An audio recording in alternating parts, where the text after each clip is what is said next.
Olá, meu nome é Carlos Alexandre Câmara, eu sou ortodontista e hoje eu vou falar sobre o tratamento da classe 3. No meu último vídeo eu falei da classe 2, então hoje eu vou falar da classe 3. E a primeira coisa que é importante que a gente lembre é que, embora a prevalência da classe 3 costuma ser menor do que a classe 2, porque varia entre 3 a 13%, mas é um problema bem mais chatinho de resolver, como todo ortodontista sabe. Porque a classe 3 costuma ser muito mais difícil de aceitar compensações dentárias ou camuflagens, principalmente quando o problema é esquelético. Isso acontece porque tanto as compensações oclusais como as estéticas são mais difíceis de ficarem satisfatórias, o que leva os seus portadores a apresentar os índices mais baixos de autoestima, infelizmente. Então, antes de começar a falar da classe 3, não custa lembrar que, igual à classe 2, a classe 3 também pode ser dentária e ou esquelética. E para facilitar o diagnóstico, também devemos entender qual tipo de arquétipo estamos avaliando. Isso é, quando a gente fala em classe 3 esquelética, nós podemos ter um paciente prognata ou pseudoprognata, sendo que o prognata tem uma mandíbula verdadeiramente grande e o pseudoprognata uma maxila atrésica. A importância desse conhecimento é que é muito mais fácil tratar um problema de maxila atrésica do que um verdadeiro prognatismo mandibular. Porque todo mundo sabe que é bem mais simples tracionar uma maxila atrésica do que limitar o crescimento da mandíbula. E para isso, temos evidências científicas a respeito do assunto, como mostra esse artigo de revisão sistemática e meta-análise, publicado no Orthodontics and Craniofacial Research, que demonstrou que o tratamento da classe 3 com máscara facial é realmente efetivo no curto prazo. Aqui vale pontuar que esse artigo está falando sobre a efetividade no curto prazo. Isso quer dizer que a máscara facial realmente traciona a maxila, mas não garante que esse tracionamento será para a vida inteira, porque o crescimento da mandíbula é sempre, vamos e venhamos, um mistério. Embora haja trabalhos que procuram associar o prognóstico do tratamento esquelético com o ângulo mandibular, isso é, quanto mais aberto ou vertical o ângulo goníaco, pior, em verdade, o crescimento da mandíbula continua sendo um enigma. O que realmente se sabe é que quanto mais cedo é feito o tratamento de tracionamento da maxila, melhor. E quanto menos compensação de crescimento vertical, também. É por isso que se tem como protocolo de tratamento da classe 3 esquelética o tratamento precoce. Embora isso tenha mudado um pouco depois que a gente passou a usar a ancoragem esquelética como recurso auxiliar do tratamento da classe 3, ainda temos que pensar no tradicional. Diante desses conceitos, é importante estabelecer as estratégias de tratamento levando em consideração a época da terapia e o arquétipo facial. Em resumo, a gente pode dizer que quanto mais cedo for o tratamento em um paciente pseudoprognata, sem excesso vertical da face, melhor para o prognóstico. Então, as palavras-chave aqui são precocidade e maxila atrésica. Só lembrando que depois que se passou a usar a ancoragem esquelética, teoricamente muita coisa mudou, porque tanto permitiu que os tratamentos passassem a serem feitos mais tarde, como também agora podemos ter melhores resultados, mesmo em pacientes com faces mais complexas. Então, o objetivo do tratamento da classe 3 esquelética é aparentemente simples. É atuar durante a dentição mista por volta dos 8 ou 9 anos de idade, com tracionamento da maxila para frente, redirecionando a mandíbula em sentido horário.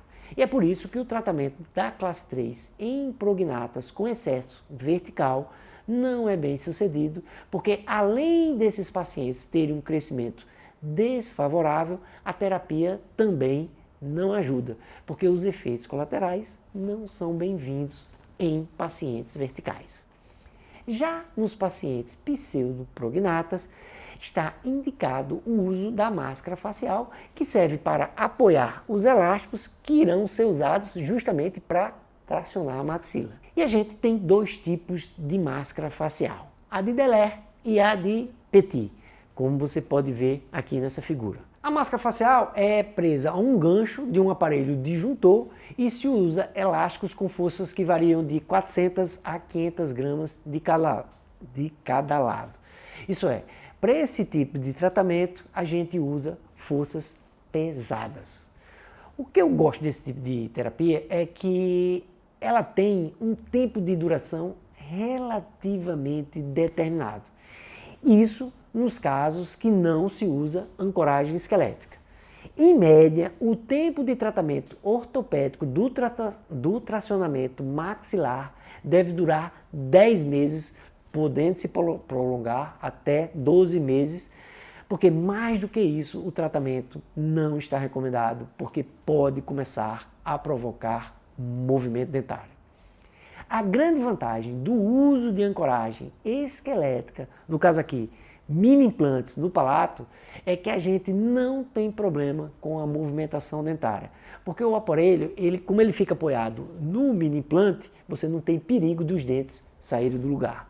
Nesse caso, de um paciente classe 3 esquelética prognata, vale a pena investir em um tratamento com ancoragem esquelética. Por quê? Porque a gente pode ver que se trata realmente de uma classe 3 esquelética, como demonstra o ANB e o ITS, que estão bem negativos. Mas eu não vou entrar em muitos detalhes agora sobre esse caso e sobre os templates, porque no próximo caso eu vou explicar em detalhes, bem direitinho, tudo que é preciso. Nesse caso, a união do MARP com a tração reversa feita pela máscara de Petit foi uma excelente alternativa terapêutica, porque aumentou e muito as chances de sucesso, já que toda a ancoragem não se baseou apenas nos dentes e sim na própria maxila, ou seja, no osso. E nesse caso, estamos conseguindo bons resultados, como a gente pode ver nas imagens. Mas o caso que eu quero apresentar hoje não é o da ancoragem esquelética, porque esse aí eu não finalizei. E eu, sinceramente, eu não acho legal ficar mostrando o caso não finalizado. Mesmo que esteja indo bem, porque, vamos ser sinceros, ninguém sabe, né, o que é que vai acontecer no futuro. O caso que eu quero mostrar é esse bem antigo, de uma classe 3 com mordida cruzada bilateral. E por que eu escolhi essa paciente?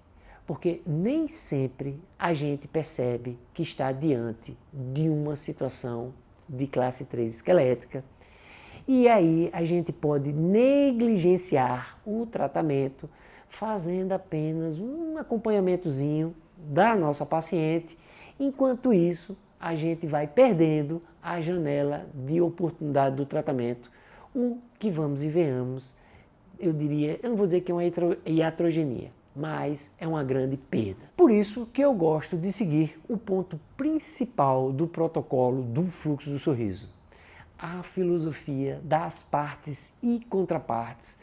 Porque se por um lado a análise facial não apresentou uma característica marcante de uma paciente prognata, a avaliação esquelética mostra claramente se tratar de uma classe 3 esquelética, com o ANB e o ITS bem negativo, como mostram os templates do ANB e do ITS. O IMPA e um para PP também confirmam as compensações para a classe 3 esquelética, com os incisivos inferiores retroinclinados e os incisivos superiores projetados para vestibular. Com relação ao vertical, o template do ângulo goníaco mostra que a paciente tem um discreto aumento, mas o template 45-55 não mostra que o terço inferior da face está aumentado. O plano oclusal estético funcional, o POEF, apresenta uma boa relação com o trespasse de 3 milímetros dos incisivos superiores e menos 2 milímetros dos inferiores. Então, nesse caso, eu fiz uma expansão maxilar com o Hyrax. Sim, e só um aviso,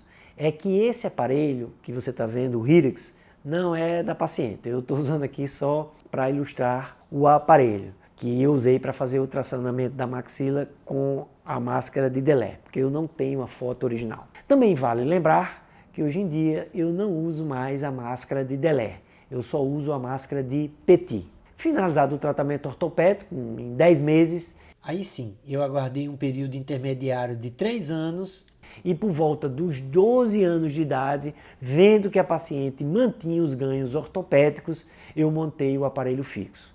O detalhe aqui é que, embora na época eu fizesse uso da técnica Edgewise, porque essa técnica era a que eu aprendi lá na minha especialização da UERJ, da época, eu já percebia que o aparelho pré-ajustado tinha vantagens. Por quê? Porque ele já compensava as angulações e inclinações dentárias. E nesse caso, quando eu fui colar os brackets dos caninos, eu escolhi uma prescrição Roth que já vem com angulação de 13 graus, o que é perfeito para usar em um canino compensado naturalmente de uma classe 3, como a gente está vendo aqui. Ao final do tratamento, alguém pode dizer assim, que não está percebendo grandes diferenças na face. Mas eu vou dizer a você, lê de engano, meu amigo e minha amiga, além de realmente ter tido uma melhora, como vamos ver na análise esquelética, a grande questão é, e se nada fosse feito? Esse sim seria um grande problema. Porque assim, ninguém tem bola de cristal, mas existiria uma grande possibilidade de que se nada fosse feito, teríamos uma piora da classe 3, porque a tendência natural da mandíbula, como a gente sabe, é o crescimento maior, ou seja, diferenciado. Isso quer dizer que nos pacientes classe 3, a mandíbula sempre vai crescer mais do que a maxila. A análise do Z do perfil facial mostra que a paciente tem um perfil biprotruso mais equilibrado e que não lembra em nada um Z prognata. Mas o que mais chama atenção nesse caso, para mim, é a melhora significativa do ângulo ANB, onde nos templates a gente pode ver que a linha vermelha, que estava à frente da azul no início do tratamento, agora se encontra atrás, mostrando que agora a paciente é uma classe 1 esquelética. O template do ITS também mostra uma melhora considerável, mostrando que a terapia ortopédica também foi muito favorável e efetiva. Com relação ao IMPA, percebemos que houve uma discreta inclinação dos incisivos inferiores para a lingual, porque agora a linha vermelha está atrás da linha laranja, mas já o template de 1 para PP mostra que houve uma melhora no posicionamento dos incisivos superiores, o que foi muito bom para a estética facial e principalmente do sorriso da paciente. O ângulo goníaco praticamente permanece sem alterações, assim como a proporção 45-55 manteve-se igual até o final do tratamento. O plano oclusal estético funcional, o POEF, também teve poucas mudanças, mantendo o trespasse dos incisivos superiores de 3 milímetros e melhorando os inferiores, deixando eles agora em menos 1.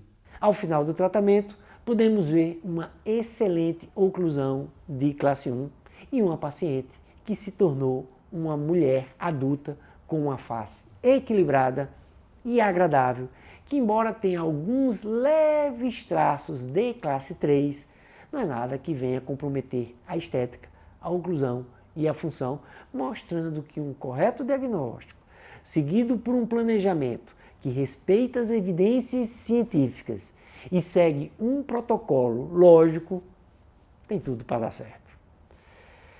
Pessoal, mais uma vez eu quero deixar o recado que se você gostou dessa aula, não custa nada, por favor, deixe o seu comentário e se quiser também deixar um like, eu também agradeço.